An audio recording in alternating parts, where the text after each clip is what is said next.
A graça e a paz do Senhor, igreja. Amém. Quantos estão felizes por estar na casa do Pai? Diga amém. Diga glória a Jesus. Eu estou muito feliz com aquilo que Deus está fazendo nesses dias. Porque eu creio que são apenas os primeiros pingos de uma poderosa chuva que virá sobre nós. Aleluia. Que virá sobre o povo de Deus. Em nome de Jesus eu creio. Amém. Aleluia. Eu quero convidar você a fechar os teus olhos e fazer uma oração mais uma vez. Amém. Pai, em nome de Jesus. Preciosa é a tua palavra. Ela é como lâmpada para os nossos pés. Tem o poder de iluminar o caminho por onde andamos. Para que não tropecemos, para que não, ó Deus, sejamos pegos de surpresa diante das adversidades. Então, por isso, nesse momento, ó Pai, nós derramamos o nosso coração em Tua presença e te dizemos que Tu tens total liberdade, Espírito, para falar aos nossos ouvidos. Que os nossos ouvidos sejam destravados para a Tua voz, porque a Tua palavra também afirma, dizendo que as Tuas ovelhas ouvem e discernem a Tua voz, porque Tu és o bom pastor. Então, ó Pai, em nome de Jesus, que hoje, todos nós que estamos aqui, os irmãos que estão conosco na live, sejamos transformados pelo poder da Tua palavra. Em nome de Jesus, todo o espírito de incredulidade, todo o espírito de altivez que se levanta contra o conhecimento de Cristo Jesus, bata em retirada deste lugar, agora, num só comando, pelo poder e autoridade do nome de Jesus. E que a igreja diga amém, aleluia, glória a Jesus. Eu gostaria de compartilhar com você algo muito precioso, que o Senhor tem ministrado ao meu coração. E eu quero te convidar a abrir a palavra no Salmo 139. Aleluia. Um texto muito conhecido. Amém. Aleluia.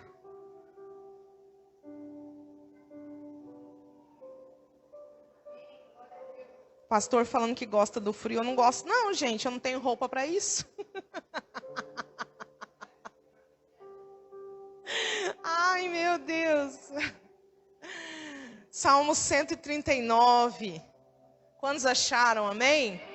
Vamos acompanhar comigo a leitura. A palavra de Deus vai dizer assim: Ó Senhor, Tu me sondastes e me conheces.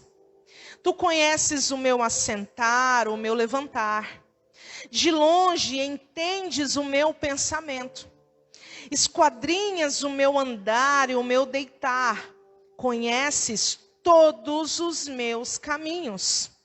Sem que haja uma palavra na minha língua, ó Senhor, Tu conheces. Tu me cercastes em volta, puseste sobre mim a Tua mão. Tal conhecimento é maravilhoso demais para mim. Elevado demais para que eu possa atingir.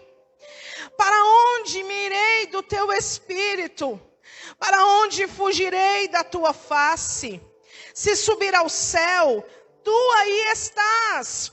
Se fizer nas profundezas a minha cama, Tu ali também estás. Se tomar as asas da alva, se habitar nas extremidades do mar, ainda ali a Tua mão direita me guiará e me susterá. Se eu disser, as trevas me encobrirão e a noite será luz à roda de mim, nem ainda as trevas são escuras para Ti.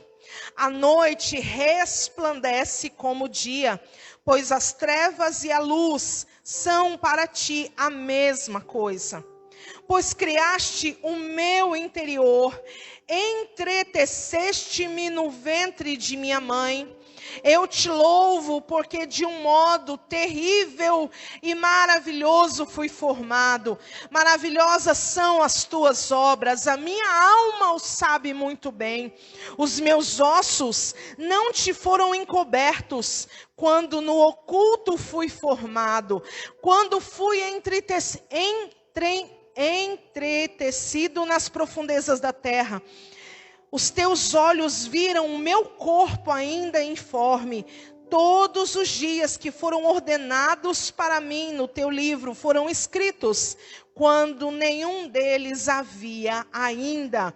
Verso 17 vai dizer: quão preciosos me são, ó Deus, os teus pensamentos, quão vasta é a soma deles. Amém? Glória a Deus. Eu quero iniciar essa palavra te fazendo uma pergunta. Você conhece o Deus que você adora? A palavra de Deus diz lá em João, no capítulo 4, no versículo 22. Jesus conversando com a mulher samaritana, ele vai dizer: porque os samaritanos não conhecem quem eles adoram, mas nós conhecemos aquele a quem nós adoramos, porque a salvação vem dos judeus. Ou seja, a adoração, ela ultrapassa o fato de apenas nós estarmos diante de Deus. Nós precisamos não adorar somente a Deus sabendo, é Deus. Não, nós precisamos saber quem Ele é. Amém? Para que a nossa adoração possa romper o céu e chegar até Ele. Nós precisamos dar um endereço para essa adoração. E essa adoração só pode ter esse endereço se ela começar do nosso coração sabendo quem é o Deus que nós estamos adorando, prostrando, reverenciando. Amém? E esse Salmo 139, ele é maravilhoso para que possamos compreender quem é esse Deus. Amém? Nós sabemos que na Bíblia existe um conjunto de 150 salmos. Amém? E dentro desses 150, por volta de 71, foi o rei Davi quem escreveu, é de autoria do rei Davi. E alguns estudiosos dizem que esse Salmo 139, ele é como a coroa de salmos, né? Como dizer que foi o salmo mais próximo daquilo que poderia se imaginar que realmente alguém conhecesse intimamente o Senhor. Você consegue parar para pensar nisso? Como que Deus permitiu ter tanta intimidade com Davi a ponto dele escrever exatamente como o Senhor é? Olha que coisa tremenda, maravilhosa. Porque hoje nós podemos conhecer a Deus lendo as palavras, as profecias. Mas e Davi, que não tinha todas essas coisas? Somente sendo alguém íntimo de Deus teria essa capacidade de escrever coisas sobre ele que seriam verdadeiras. Amém? E aqui dentro deste salmo nós podemos ver claramente 3 atributos de Deus sendo demonstrados de uma forma sublime e poderosa. Amém? Os atributos de Deus, o que são isso? É tudo aquilo que faz de Deus ser o Deus que Ele é. Amém?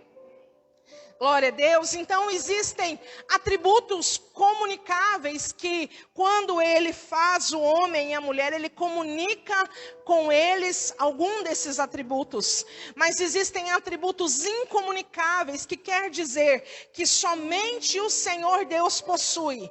Aleluia. E dentre esses atributos, Davi aqui nos faz conhecer 3 deles. São eles: onisciência, onipresença e onipotência. Amém? O Deus que nós servimos, Ele é onisciente, Ele é onipresente e Ele é onipotente. O que significa dizer isso? Onisciente é que Ele detém todo conhecimento e sabedoria. Amém? Onipresença é que ele tem a capacidade de se expressar em todos os lugares ao mesmo tempo. E a onipotência quer dizer que ele detém em suas mãos todo governo, poder e autoridade. Aleluia! Glória a Deus! Mas o Senhor vai nos convidar nessa noite. Ele nos assentou aqui para que possamos esmiuçar isso. Porque somente falar isso é uma coisa. Agora, compreender que Deus manifesta isso na nossa vida, no nosso dia a dia, é outra completamente diferente. Porque Deus, Ele não é só onisciente lá no alto e sublime trono onde Ele habita, não. Ele é onisciente olhando para você, para as tuas dores, para as tuas aflições, para as tuas angústias. Então, quando você compreende que Ele é assim, você vai começar a descobrir que Ele está presente em cada momento da sua vida. E que se não fosse por Ele, que se não fosse a mão poderosa dEle, talvez nem vivo aqui você estaria. Amém? Glória a Deus. Então, nós podemos ver aqui no Salmo 139, do verso 1 ao verso 3, ele dizendo: ó Senhor, Tu me sondastes e me conheces. Tu conheces o meu assentar, o meu levantar. De longe entendes o meu pensamento. Esquadrinhas o meu andar e o meu deitar. Conhece todos os meus caminhos. Aleluia. Aqui está falando da onisciência de Deus. Amém? E ele começa dizendo a respeito de sondar. Que o Senhor nos sonda. Mas o que significa essa palavra sondar? No original, ela significa examinar com cuidado. No original, ela significa algo parecido como escavar profundamente até encontrar uma pedra preciosa. Você entende que Deus faz isso com o teu coração? Ele cava profundamente até ele encontrar no teu coração uma pedra preciosa. Isso é sondar. É examinar com cuidado cada detalhe do teu ser. Meu Deus. É conhecer a tua rotina. Está falando aqui, Ele conhece o meu levantar, o meu assentar, coisas que são tão corriqueiras do nosso dia a dia, sim ou não? Está falando que Ele se importa nos mínimos detalhes com aquilo que você faz, como que você tem andado. Ele é detalhista em te examinar. Isso é sondar. Não é apenas te escanear, não. Mas é te esquadrinhar. É ir por todas as vias possíveis e necessárias para te conhecer por inteiro e por completo. Aleluia. É por isso que 1 Samuel, no capítulo 16, no verso 7, quando o profeta Samuel vai escolher o rei de Israel, e ali começam a chegar os filhos de Jessé, e o Samuel logo se apressa em imaginar que seria o filho mais velho de Jessé, por causa do seu porte, da sua aparência. O Senhor diz para Samuel, fala: Samuel, não atentes para a aparência, porque eu não vejo como o homem vê. O homem só tem a capacidade de ver aquilo que está diante dos seus olhos, mas eu sondo os corações. Eu vejo quais são as intenções. Amém? Esse é o Senhor Deus a qual nós servimos. E porque Ele sonda, Ele também conhece. Aleluia! E conhecer, para nós, por exemplo, quando a gente fala assim, fulano é meu conhecido, né? Parece algo tão distante, só que no caso aqui, quando Davi fala, tu me sondas, tu me conheces, não é nesse sentido.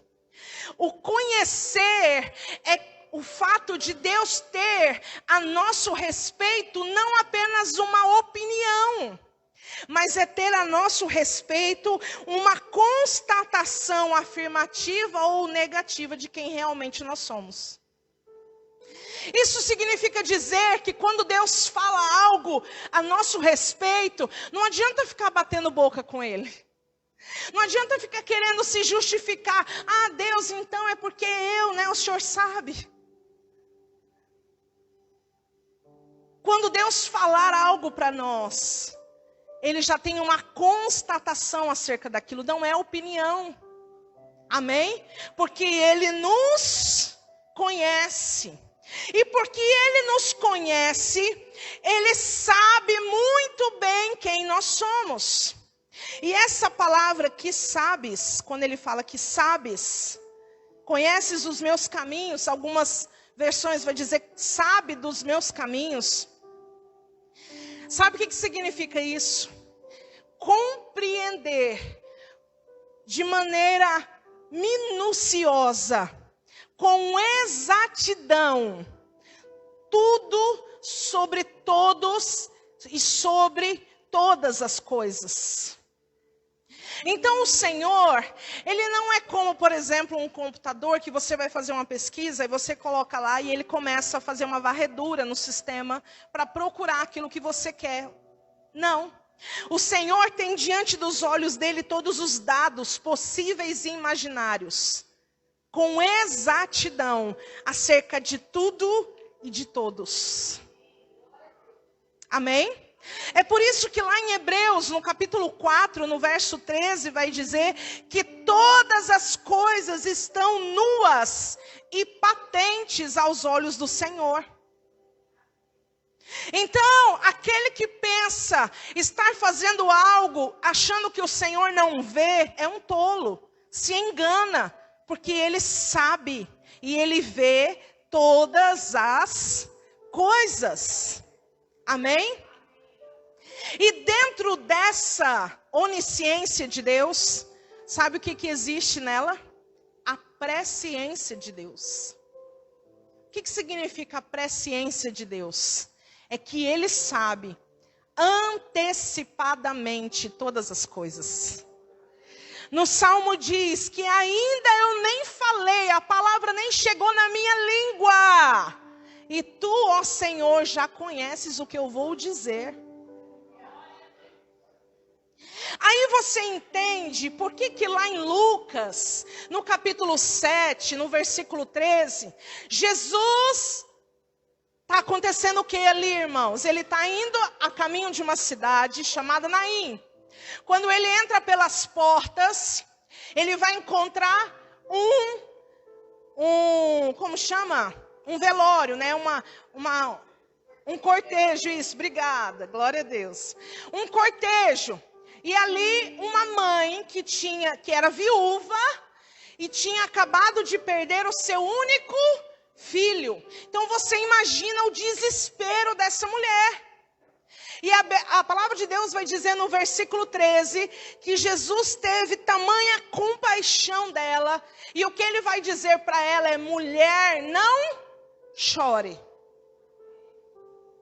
E aí você pode imaginar assim: mas como não chorar diante de uma realidade dessa? Como não se desesperar diante de um acontecimento tão trágico como esse? Simplesmente, vão existir momentos na nossa vida, presta atenção nisso que eu vou te falar, que o Senhor vai exigir de nós um comportamento que não está de acordo com a realidade que estamos vivendo. Sabe por quê? Porque Ele já sabe o final da história. E no final da história há uma mudança de cenário. No final da história há uma transformação de ambiente. Então o Senhor está falando para mim e para você nessa noite: Não importa a realidade que você está vivendo. Eu vou te pedir, não chores. Aí você pensa, Deus, mas é impossível. Ele está falando, eu já sei o que vai acontecer contigo lá no final. Então já começa a agir hoje como o final já tivesse acontecido. Porque assim é que a palavra de Deus diz, que os justos viverão pela fé. Glória a Deus. Aleluia. É por isso que às vezes a gente pensa que a gente está ficando meio doido. Porque a gente está vivendo uma realidade totalmente contrária. E Deus fala para a gente, não chora. Para de chorar. Se apruma. Levanta essa cabeça. Viva como vencedor. E você fala, Deus, mas está tão difícil. Mas o Senhor já sabe o final da história. Então por isso Ele pôde dizer para aquela mulher, não chora. Porque esse menino vai ressuscitar. Amém? E foi o que aconteceu. Aleluia! Então, amados, o Senhor já sabe tudo de maneira antecipada. É por isso que Ele vai dizer para nós, não andeis ansiosos por coisa alguma. Amém? Porque Ele já sabe o final da história. Aleluia! E aí no versículo 5 vai dizer, tu me cercastes. Sabe o que isso significa? Que o Senhor colocou em volta de você uma proteção. Existe um muro de proteção com o fogo do alto, com o fogo do céu, em volta de você. Por isso que Satanás tem tanta fúria em querer te destruir, porque ele sabe que ele não pode te tocar, não pode, não pode. Amém? Porque o Senhor está te cercando. Ele vai adiante de ti e Ele também está na tua retaguarda. Aleluia! E se as bestas feras do caminho se levantarem, elas encontrarão o Senhor primeiro. Aleluia! Glória a Deus. Coloca a mão sobre a tua cabeça e diga, a mão do Senhor está sobre mim. É por isso que eu ainda resisto. Todos os dias da minha vida. Amém? Quando as coisas começarem a ficar difíceis, você precisa se lembrar disso. Que há uma mão poderosa sobre a tua vida. E essa mão poderosa é o que te guarda, é o que te sustenta, é o que te mantém de pé. Ah, se não fosse essa mão poderosa. Amém, amados?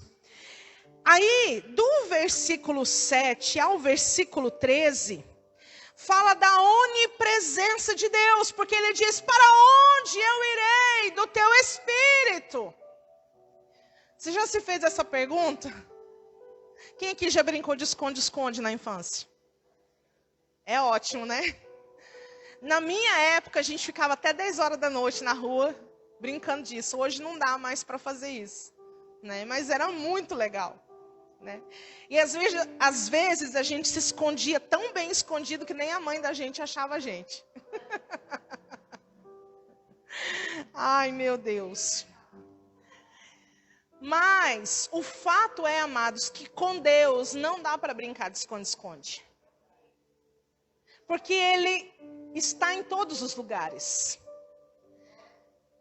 A onipresença de Deus é a capacidade dele se manifestar em todos os lugares ao mesmo tempo. Mas escute isso que eu vou te falar. Ele pode estar em todos os lugares ao mesmo tempo, mas ele se revela no lugar e para quem ele se apraz. Ou seja, para quem ele quer. É por isso que ele vai dizer na palavra dele, onde estiverem 2 ou 3 reunidos no meu nome, ali eu estarei no meio deles. É diferente, porque ali Deus está garantindo que Ele vai se revelar a estes. Amém? Glória a Deus. Você quer ver uma coisa? Lá em Isaías, no capítulo 57, no versículo 15, vai dizer assim: assim o alto e sublime que habita na extremidade, cujo nome é santo. Olha o que ele vai dizer. Ele vai dizer, num alto e santo lugar habito. Aí você imagina, ok, Deus habita no céu. Aí ele diz assim, mas também com contrito e abatido de espírito. Aleluia! Sabe de uma coisa, amados? O Senhor, sendo Deus que Ele poderia escolher qualquer outro lugar para morar. Mas Ele vai escolher o meu coração e o seu coração para habitar. Isso é maravilhoso demais. É por isso que Davi vai dizer, para mim, esse conhecimento, saber de todas essas coisas, é algo maravilhoso demais. Amém? Glória a Deus. Vamos ler comigo Jeremias. Jeremias, capítulo 23.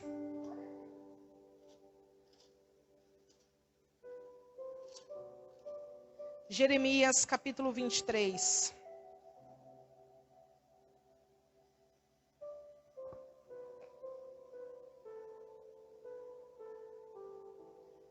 O versículo 23 e 24 diz assim: sou eu apenas Deus de perto, diz o Senhor, e não também de longe? Poderia alguém esconder-se de modo que eu não o possa ver? Diz o Senhor. Não encho eu os céus e a terra? Diz o Senhor. Aleluia! Sabe o que eu vejo? O que eu aprendo com isso na palavra de Deus? Que a imensidão do Senhor é tão tremenda que nem o universo tem a capacidade de comportar a presença dele por inteiro. É como uma presença que transborda em todo o universo. Ele habita no céu, mas o céu ainda não pode contê-lo totalmente. Aleluia! Glória a Deus, ele transborda na terra. Esse é o nosso Deus, ele é tão imenso, tão grandioso, que nem o universo tem a capacidade de contê-lo. Amém? Glória a Deus. Esse é o Deus que nós adoramos. O Deus que está em todos os lugares ao mesmo tempo. Sabe o que isso significa? Não importa onde você esteja, lá onde você estiver, você tem acesso a Ele, você pode clamar por Ele, você pode chamar pelo seu nome, aleluia. Foi o que Davi falou, ele falou, se eu subir aos céus, ali tu estás. Se eu fizer a minha cama no mais profundo abismo, no original a palavra é Sheol, que significa mundo dos mortos. Se eu entrar lá no mundo dos mortos, ali também o Senhor estará. Ainda assim ali eu posso clamar por ti. Não foi isso que aconteceu com Jonas? Dentro da barriga do grande peixe? Você imagina, gente? Você se imaginou já dentro da barriga de um grande peixe? Um monte de algas enrolando sobre a sua cabeça, você perdendo a consciência e clamando, Deus tem misericórdia de mim, Deus tem misericórdia de mim. Amém. E aí, do verso 14, vamos voltar lá para o Salmo 139. Do verso 14 ao verso 17, vamos ler lá. Diz assim: eu te louvo porque de um modo terrível e maravilhoso fui formado. Maravilhosas são as tuas obras e a minha alma o sabe muito bem. Os meus ossos não te foram encobertos quando no oculto fui formado. Quando fui entretecido nas profundezas da terra, os teus olhos viram o meu corpo ainda informe. Todos os dias me foram ordenados para mim, no teu livro foram escritos, quando nenhum deles havia ainda. Quão preciosos me são, ó Deus, os teus pensamentos. Aqui está descrevendo a ação de um Deus onipotente. Você consegue compreender, amados, que o Senhor já estava na sua vida antes, durante, após a sua concepção e está com você até hoje? Ele não te deixa, Ele não te abandona, Ele não se esquece de ti. Porque ele diz na sua palavra, porventura poderá uma mãe se esquecer de um filho que acabou de dar à luz e que ainda mama? Aí ele vai dizer, se ainda ela se esquecer, porventura eu jamais me esquecerei de ti. Aleluia. Então, que coisa tremenda saber que nós já estávamos no coração de Deus muito antes de nós existirmos. Sabe o que eu vejo algo poderoso nisso? Que toda gestação é um milagre de Deus. Cada uma, todas elas, foi um milagre de Deus. Então você pode colocar a mão no seu coração e dizer, eu sou um milagre de Deus. Amém? Glória a Deus. Você já reparou na palavra de Deus que existe uma comparação muito forte com coisas que estão por vir, sonhos, projetos, um novo tempo para acontecer? A palavra de Deus compara a uma gestação. A palavra de Deus compara com uma mulher grávida. Você já parou para pensar nisso? Por exemplo, lá em Mateus, no capítulo 24, quando Jesus está conversando com os seus discípulos, e eles perguntam, qual é o sinal da tua vinda e do fim dos tempos? E Jesus ali começa a dizer várias coisas para eles. E aí Jesus vai dizer, olha, no final vai ser assim, vai ser assado, vai ter tribulação, vai ter falso profeta, vai ter guerra, rumor de guerra. Aí ele diz assim, mas ainda não é o fim, é o princípio das dores.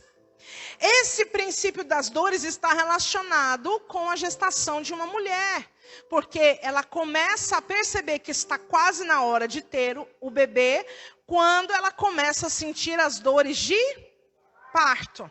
Amém? Vamos abrir a palavra de Deus lá em João, no capítulo 16.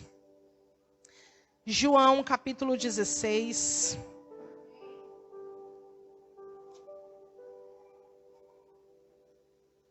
Você vai sair daqui hoje tendo revelação de muita coisa da tua vida. Amém? João, capítulo 16, versículo 21, diz assim. A mulher, quando está para dar à luz, presta atenção nisso, sente tristeza, porque é chegada a sua hora, mas depois de nascida a criança, já não se lembra da aflição, pelo prazer de ter vindo um homem ao mundo. Glória a Deus. Quem aqui já teve essa experiência que a palavra de Deus está dizendo aqui?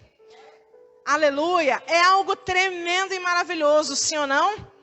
E na nossa vida tem muita coisa que é assim. Na hora que está sendo gestado, na hora que está sendo ali o pré do que vai acontecer, são dores, são aflições, não é assim? Tudo aquilo que Deus está gerando em nós é gerado em dores, em aflições, mas quando de repente a realidade daquela promessa chega, a gente nem se lembra mais das dores que enfrentamos, não é assim, gente? É por isso que mulher tem mais de um filho, porque se ela se lembrasse das dores e da aflição que ela teve do primeiro, ela falava, não, nunca mais, não é assim? Mas é que a alegria supera as dores. Sabe o que Deus está falando para mim e para você? Está na hora de chegar um tempo na tua vida que a alegria vai superar as dores. Que a satisfação vai superar os dias de aflição. Aleluia! Glória a Deus! Eu creio nisso. Eu creio que isso está chegando para todo aquele que crê no Deus onipresente, onisciente e onipotente. Vai chegar um tempo em que as alegrias e a satisfação irão superar os momentos difíceis. Você nem vai mais se lembrar deles. Aleluia! E sabe o que eu aprendo com isso? A gente resolve um problema muito sério. Lá do versículo 16, vamos voltar lá, Salmo 139. Salmo 139, versículo 16. Olha aqui o que está escrito. Os teus olhos viram o meu corpo ainda informe. Presta atenção agora. Todos os dias que me foram ordenados para mim no teu livro, foram escritos quando nenhum deles havia ainda. Aí tem pessoas que olham para esse versículo e pensam, então Deus é muito mau. Então o Senhor não me ama. Porque a minha vida tem sido só aflição. A minha vida tem sido uma história de abandono, de rejeição, de miséria, de pobreza, de derrota. E se está escrito na palavra de Deus que antes de eu viver esses dias, o Senhor já tinha escrito eles num livro, então é porque Deus é muito mau. E Ele não me ama. E Ele não se importa comigo. É o que poderíamos pensar. Sim ou não, gente? Sim. Mas a gente resolve a problemática desse versículo de uma maneira muito fácil. Vamos lá em Oséias. Fala para o seu irmão, fala, você está preparado? Para descobrir o que Deus vai te revelar? Oséias, no capítulo 13. Presta atenção. Oséias, capítulo 13, versículo 12 e 13. Diz assim. A iniquidade de Efraim está atada no seu pescoço. Está armazenado. Verso 13. Dores de parto lhe sobrevirão, mas ele é um filho insensato, porque é tempo e não está no lugar em que deve vir a luz. Pastor, eu não entendi nada, vou te explicar. O Senhor, Ele já escreveu uma história maravilhosa para mim e para você, entenda isso. Neste livro, as histórias que contém neles são apenas histórias de vitória, de prosperidade, de alegria. Pastora, mas então por que eu vivo dias difíceis? Por causa do que nós acabamos de ler em Oséias. Oséias está falando assim, ó. É como se Efraim fosse um filho. E ele está falando assim, o pecado do Efraim é como ele está dentro da barriga da mãe e o cordão está envolto do pescoço dele, está atado nele. E ao invés dele ter virado, se encaixado no lugar que ele deveria estar para poder nascer, ele decidiu ser alguém, o que está escrito aqui? Insensato. E permanecer do jeito que ele queria estar. Então, por causa disso, não pode vir a luz. Se você ainda não compreendeu, eu vou te explicar. Tem coisas, tudo aquilo que está escrito no livro de Deus, a meu respeito e a seu respeito, está já escrito. Porém, nós, eu e você, assim como um bebê que precisa estar encaixado no lugar para que no momento de vir à luz, o parto aconteça sem maiores complicações. Assim também eu e você, para vivermos aquilo que está escrito no livro de Deus, precisamos estar encaixado nos princípios do Senhor.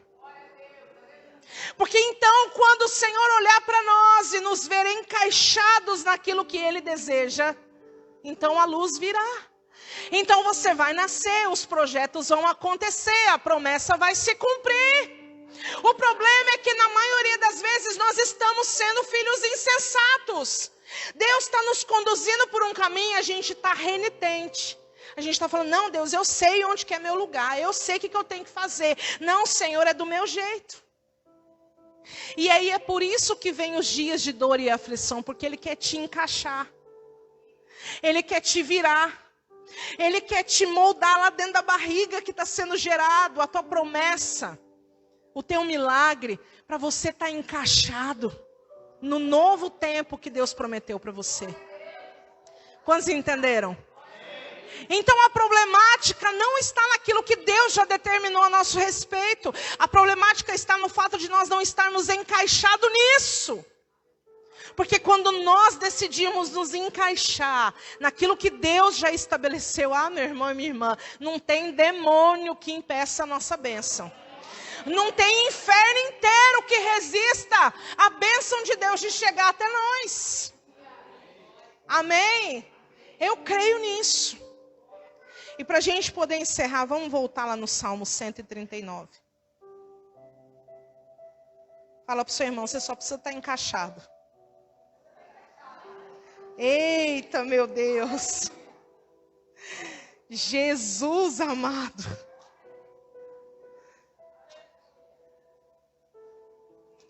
Salmo 139. No final de toda esse salmo, Davi vai fazer uma oração que é só para os corajosos. Só os corajosos conseguem fazer esse tipo de oração porque conhecem o Deus que adoram. Presta atenção no que ele vai dizer no verso 23 e 24. Ele vai dizer assim, ó: sonda-me, ó Deus, e conhece o meu coração.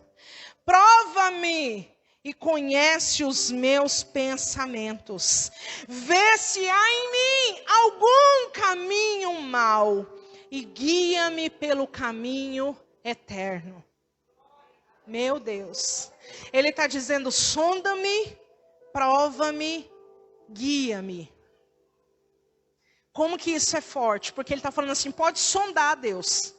Porque ele estava sendo acusado injustamente pelos seus inimigos, quando ele escreveu esse salmo. E ele vai dizer, Deus, pode me sondar. Eu estou aqui para ser avaliado por ti. Pode me provar, me coloca no fogo, Deus, para ver se eu vou blasfemar o teu nome, para ver se eu irei me voltar contra o Senhor. Me prova, Deus. Você teria coragem de fazer essa oração? Aí ele ainda é mais ousado, ele vai falar assim, vê se há em mim, nem que seja um caminho mau. Meu Deus. Ele fala assim, ó, até o meu pensamento, Deus. Não é só aquilo que eu faço, não é só aquilo que eu falo, até o meu pensamento. Pode sondar e ver se há em mim algum caminho mau. Meu Deus. E aí ele vai terminar dizendo, como eu sei que os meus caminhos são retos, ó Senhor, continua a me guiar pelo caminho eterno. Guia-me, Senhor, porque eu não sei todas as coisas, eu não dou conta sozinho, eu preciso de Ti. Guia-me. Só quem conhece o Deus que adora tem coragem de fazer uma oração como essa. Porque fazer uma oração como essa significa abrir mão de tudo aquilo que eu sei, de tudo aquilo que eu penso, de tudo aquilo que eu quero, para viver a boa, agradável e vontade de Deus para a minha vida. Amém? E eu quero te convidar a fazer isso hoje. Que você tenha essa ousadia de chegar diante dele e falar, Deus, me sonda. Me mostra o que eu preciso mudar. Aonde que eu não estou encaixado na tua palavra. Fala comigo aquilo que eu preciso ouvir, Senhor. E que o Senhor possa provar o meu coração para saber se a minha fé é genuína, é verdadeira. E que o Senhor me guie por um caminho eterno. Aleluia. Vamos ficar de pé, nós vamos orar. Ah, como Deus é tremendo. Como Deus é maravilhoso. Ele nos trouxe aqui para ouvir essa palavra. Ele nos trouxe aqui para dizer que não é necessário desistir, porque Ele está conosco. Ele sabe dos teus medos, das suas aflições. Ele sabe que você é fraco. E é por isso que Ele te estende a mão hoje.